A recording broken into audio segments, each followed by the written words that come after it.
આજે ત્રાજપર રોડ પર મહારાણા સર્કલથી લઈને ત્રાજપર સર્કલ સુધી 900 મીટરનું સ્ટ્રેચ છે, એમાં કાર્યવાહી ચાલુ કરવામાં આવી છે. અને મોરબી મહાનગરપાલિકાનું જે 1 વીક 1 રોડ કાર્યક્રમ છે એના અંતર્ગત શરૂઆત સનાળા રોડથી કરવામાં આવી હતી. ગયા વીક આ કાર્યવાહી વાવડી રોડ ઉપર કરી હતી અને આજે ત્રાજપર રોડમાં કાર્યવાહી ચાલુ છે. કાર્યવાહી પૂર્ણ થાય ત્યાં સુધી અમારી ટીમ અહીંયા કાર્યરત રહેશે. કાર્યક્રમ છે હાલ ચાલુ છે. કાર્યક્રમ પૂર્ણ થયેથી કેટલું દબાણ હટાવવામાં આવ્યું, કઈ કઈ લારીઓમાં કાર્યવાહી કરવામાં, કેટલી સંખ્યામાં કાર્યવાહી કરવામાં આવી, એ બધી વિગત આપના સાથે શેર કરવામાં આવશે.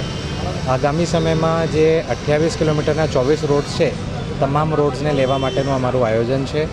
અને જ્યારે પણ અમે આ કરીએ છીએ કાર્યવાહી, તો એમાં જનરલી અમે થોડું એડવાન્સમાં લોકોને કહી દેતા હોઈએ છીએ, જેથી પોતપોતાની રીતે જેટલા લોકોને ખ્યાલ છે કે અમારું દબાણ છે તો લોકોને એક મોકો પણ મળે.